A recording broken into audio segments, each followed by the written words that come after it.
everybody. Pam and I made it back from our latest adventure in Manitoba. We're doing a little bear hunting up there with Sandy River Outfitters. Great to see those guys again. This was my fourth time hunting with them, third time for black bears. Really great operation, great people, beautiful location too. You're right on the Winnipeg River, very nice. As with all these trips, they start out with the travel to get there. This trip required a plane ride, or actually two, to get there. Left the house, went to Pittsburgh International, and if you haven't been there since they've redone that airport, it's very nice.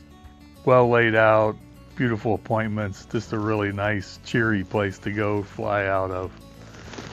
Our first flight went to Minneapolis, which is one of my favorite airports to fly into because of the Stone Arch restaurant.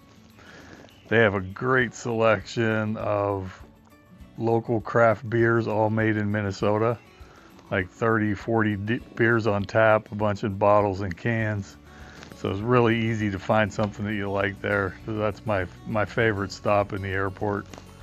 And as a bonus, they have the best cheese curds I've ever had. So always look forward to going through Minneapolis. From Minneapolis, we were on to Winnipeg. Winnipeg's a nice small airport. Got right through, customs was easy, got our stuff, all our gear came. We were staying at a hotel right there on the airport property, so that made it really, really simple for that night. We got in about 5, got our room, then went out and grabbed a bite to eat. And next morning we were ready for the Sandy River guys to pick us up. Harry and Brett picked us up in the morning about 10. Along with a couple other hunters, and we headed to camp. It's about a 2-hour drive from Winnipeg to where their camp is on the Winnipeg River. Pretty straightforward trip. Everything went really well on the way up. And we got into camp, got to get your license straightened out. Got that done, get your gear unpacked. Your room set up how you want it, and then a little bit of lunch, and you're out to the tree stand the first day. The first 3 days for me were very uneventful. I did not see a bear on the first 3 sits in the tree stand, which is extremely unusual for this location. We had good sign on the bait. The baits were getting cleaned out every night. There were big tracks, and yes, bears do poop in the woods, and there was big piles of poop around that indicated that we had a big bear hitting that bait. So we stuck it out there for 3 days because of that sign and never saw the big bear. On day 4, we woke up to a really beautiful day. Sunny, was warm, winds were fairly calm. Pam and I decided we were going to get our fishing license and go for a little fishing in the river. We've been there before and always heard about fishing the rocks on the river, and we'd never gotten there, so we decided this would be a good day to go to the rocks. Walked about a half mile from camp, and it is the most unusual landscape I've ever seen. There is just acres after acres of rock, and it's all the same rock. It's not like it's boulders with dirt in between. It's bedrock. It's just giant, and it cuts across the river. There's channels going through it where there's waterfalls, there's pools in it, little bays. Just really cool place. So we're throwing some baits around there. Brendan had told us that the bays, the shallow areas, are probably going to have pike in them right at this time of the year because that's warming up faster. So I'm walking around one of these bays. Sure enough, there's 2 pike swimming by me. One probably 30 inches and the other one maybe mid-20s. Nothing big, but pretty cool to see. Made a few more casts along the shore, and wow, I'm hooked up. I got a small pike, got that in. We did some more fishing around. Pam came over. We're all fishing in the same spot. Threw out again and nothing much. And then I see the 2 pike swimming by me again that I saw before. threw a spinnerbait out in front of him, and the big one, sure enough, just ran right out and grabbed it. Really cool strike. Got to see the whole thing. So we spent the day there, most of the afternoon, and then went back in for day 4 in the tree stand. Well, on day 4, I went to a new stand. Got set up in there, baited everything, had some decent sign there as well. Bait had been hit pretty hard the night before. Some pretty decent tracks around, so we were pretty hopeful for that night. Didn't see a whole lot till a little bit later in the evening, and then I did see a bear start to approach, and bears look giant when they're far away. So your heart starts racing all as soon as you see it. I'm ready to go. Okay, this is going to be my bear. And as it gets closer and closer, it gets smaller and smaller, and I realized now this isn't the bear we're going to take. But he played around there for a while, was very hesitant coming in, come part way in, go back out, come back in. Then it was kind of comical when he did get to the barrel. You could see at that point that, yeah, it was a very young bear.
And he was very inexperienced with the bait cans. He couldn't figure out how to get the stick out of the hole in the barrel, so he wasn't able to get any food out. So he grabbed a couple pieces and scraps that were on the ground and ran back off into the bush. And that was about it for day 4. Again, pretty slow action. We decided to go back to that same bait for day 5. And on the way out, we were dropping off one of the other hunters at his stand site, and I was out wandering around the truck waiting for Brett to get back to take me to my stand. And I saw something that I was afraid was going to be an omen for the rest of my trip. There was a dead skunk laying on the side of the pull-off. So I'm thinking to myself, this must be a good sign that I'm going to get skunked on this trip.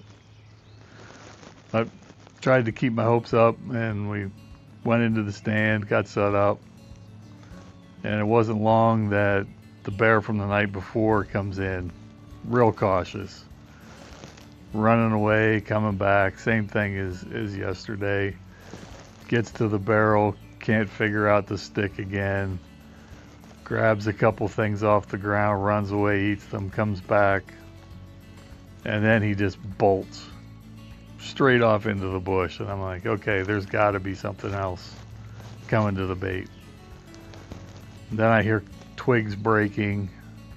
Like, oh, this is interesting, because normally a small bear is going to sneak into the bait, and a little bigger bear sometimes will break branches and make some noise coming in just to let everybody know that he's there. And this bear is coming in. I can see it. Again, it's far away, so it looks big. Don't know. It's pushing down little trees and snapping them off and jumping on branches. Then he stops and stands up and starts rubbing his back on a tree. Goes down, comes a little bit closer, back up again, rubbing his back on a tree. And as he keeps getting closer, I keep thinking, yeah, he's getting smaller as he gets here. This probably is not my bear either. comes up to the barrel, and sure enough, yeah, he's about the same size as the bear before, maybe just a little bigger.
Then he looks at the bait a little bit, and then he spies me in the tree and decides he's going to come over and check me out. So walks right over, right to the base of my ladder. He's looking up at me, and he walks underneath the ladder, and I can't see him anymore because he's directly under me, but I hear claws on the tree. He's about to climb my tree that I'm in. So as I turned to move to get the camera on him, that spooked him enough. He went back off the tree and walked back out to the bait. He played around with the bait for a while, and then, just like the other bear, he stopped and he looked up and he bolted, ran away. I was thinking, okay, we finally got to be getting to a good bear coming. And I sit there for a while, I don't see anything, and then I catch movement 100 yards away or so. Yep, it's a bear. It's walking out parallel to me at about 100 yards, where the other bears had come from. Couldn't tell if it was that much bigger bear or not. Mentally I wanted to think it was, but I'm not sure. Barely got him on camera. He sees the second bear that was in, and they take off running out through the woods. And I sat there for another hour or so before dark, and he never came back. So when we got back, we looked at a little bit of the footage that I did get, and decided that, yeah, that really wasn't that big of a bear either. So we're going to try one final stand site for the last night and see how that goes. It's day 6 here in Manitoba. It's my last chance. Weather got really bad last night. Had winds that you can't imagine, 60 miles an hour plus, craziness. I saw 3 bears. 2 of them came into the bait. Neither one was the size class that I'm looking for. So they moved me to a new bait tonight for this last chance.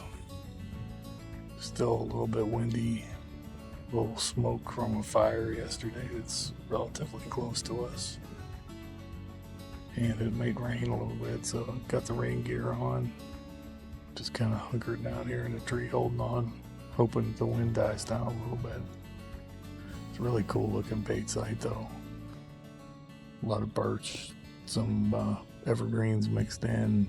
It's a pretty cool looking place, as is all of it so far we've seen. But one last chance.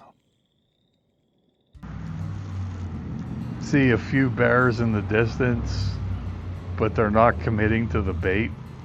So I'm like, okay, hopefully that's a sign that there's a bigger bear right here. And about an hour before dark, I see a bear start walking in. And this one looks a little different than the rest, a little bit bigger. Got my hopes up that this might be my bear. He's very cautious walking in, walks to the left, walks to the right, back and forth, doing his thing.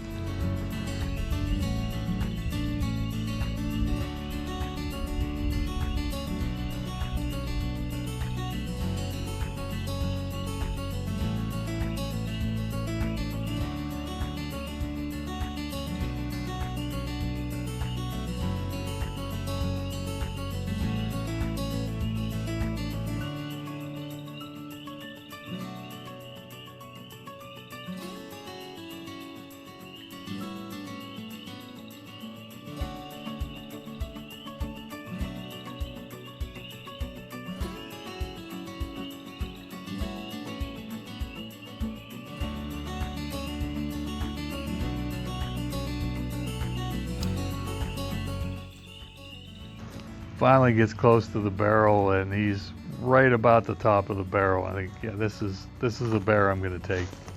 This fits into what I was hoping to get. So.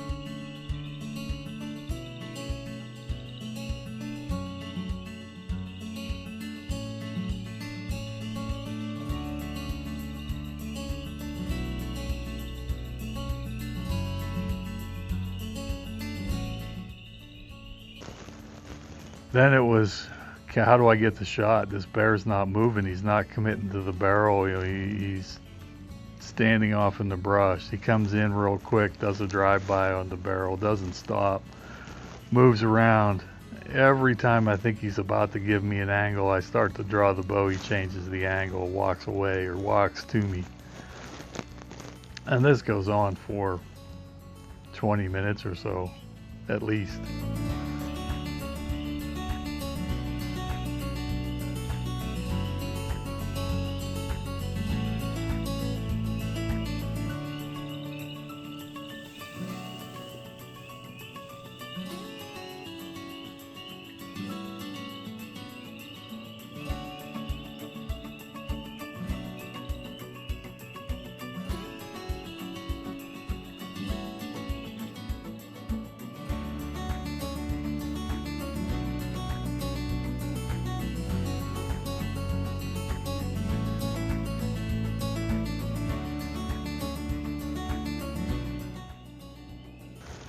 Very frustrating not being able to get that shot. I know it's my last day, but I'm not going to take a bad shot.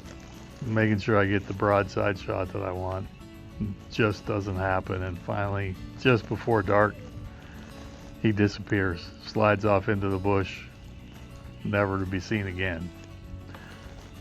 So my bear hunt ended with no bear, which I was prepared for. I could have easily shot a couple of the other bears, but they weren't the quality of bear I was looking for. And before every one of these trips, I decide, what am I after? Am I after a truly big animal? Am I after just a representative animal? Am I okay coming home without that animal? And on these bear trips, the first trip I went, I was excited. It was all new to me. I made a mistake and I shot a small bear. So the next trip was, I am not shooting a small bear. I'm going home without a bear because I'm not shooting a small bear. And I didn't see the bear that I wanted to shoot that trip because my standards were really high. I know I let a couple bears go that almost everybody else in camp would have shot, but my standards were super high. So going into this trip, I still had high standards. I wanted that bear to be as tall as a barrel, if not bigger, and that's what I was going with. And I was okay with, I could sit here for 6 days and not see that bear, and I could go home without one. Or I could be as lucky as Pam and see that bear on day one and take that bear. So you have to have your expectations under control when you go into a hunt like this, and know what you're after so that you're not disappointed at the end. And of course, I wanted to get a bear, but I didn't get a bear. That's fine. But the same token, the first trip I wanted to get a bear, I shot a small bear, and then I was disappointed with that. So just keep that in mind when you go on any trip. Really have a chat with yourself and figure out what's going to make you happy.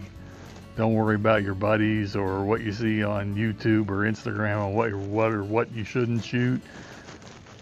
Shoot what makes you happy, and do it that way, and you'll have a much better trip no matter what the outcome is. So make sure you check out Pam's video. Hers is much more exciting than mine, and you get to see quite a nice big bear anyways in that one. So check hers out, and come back and see us on some other videos. ReagleAdventures, together in the wild.